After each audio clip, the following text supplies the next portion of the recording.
ഷെറിയാപ്പുഴയിൽ regulator cum bridge നിർമ്മാണം തുടങ്ങി. 35 കോടി രൂപ ചിലവിലാണ് പദ്ധതി യാഥാർത്ഥ്യമാക്കുന്നത്. കുമ്പള, മംഗൽപാടി പഞ്ചായത്തുകളെ ബന്ധിപ്പിക്കുന്ന സ്വപ്ന പദ്ധതിയായ ഷെറിയാപ്പുഴയ്ക്ക് കുറുകെയുള്ള റെഗുലേറ്റർ കം ബ്രിഡ്ജ് നിർമ്മാണത്തിന് തുടക്കമായി. മംഗൽപാടി പഞ്ചായത്തിലെ ഇച്ചിലങ്കോട്, കുമ്പള പഞ്ചായത്തിലെ ബംബ്രാണ എന്നീ പ്രദേശങ്ങളെ ബന്ധിപ്പിക്കുന്നതാണ് റെഗുലേറ്റർ കം ബ്രിഡ്ജ്. RIDF-ൽ ഉൾപ്പെടുത്തി നബാർഡിൽ നിന്നാണ് ഫണ്ട് ലഭ്യമാക്കിയത്. ഏകദേശം 35 കോടിയോളം രൂപയാണ് പ്രവൃത്തി പൂർത്തീകരിക്കാൻ ചിലവ് പ്രതീക്ഷിക്കുന്നത്.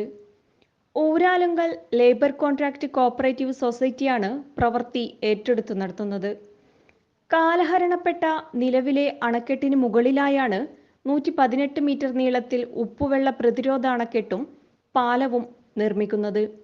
കുമ്പള, മംഗൽപാടി പഞ്ചായത്തുകളിലെ 1000 ഹെക്ടർ കൃഷിഭൂമി പരിപാലിക്കാനും പദ്ധതി കൊണ്ട് ലക്ഷ്യമിടുന്നു. പരിസര പ്രദേശങ്ങളുടെ ഭൂഗർഭജലനിരപ്പ് ഉയർത്താനും കുടിവെള്ള ലഭ്യത ഉറപ്പുവരുത്താനും ഇത് സഹായിക്കും. 11 മീറ്റർ വീതിയിലായിരിക്കും പാലത്തിന്റെ നിർമ്മാണം. 7.5 മീറ്റർ വീതിയിൽ വാഹനഗതാഗതത്തിനും ഇരുവശങ്ങളിലായി 1.75 മീറ്റർ വീതിയിൽ കാൽനട യാത്രക്കാർക്ക് നടപ്പാതയും ഉണ്ടാവും. ബംബ്രാണ, കൊടിയമ്മ, ഉളുവാർ, കളത്തൂർ, പുത്തികെ, സുയിത്താങ്കോളി എന്നീ ഭാഗങ്ങളിലുള്ളവർക്ക് പച്ചമ്പള, ഇച്ചിലങ്കോട് പ്രദേശത്ത് എത്തിച്ചേരാൻ 25 കിലോമീറ്റർ യാത്രാദൂരം 10 കിലോമീറ്ററിൽ താഴെയായി ചുരുങ്ങുമെന്നത് വലിയ ആശ്വാസമാകും.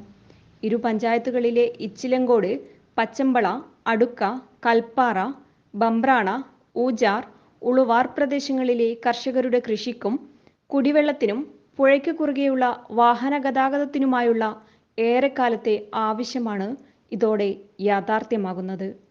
News desk right media.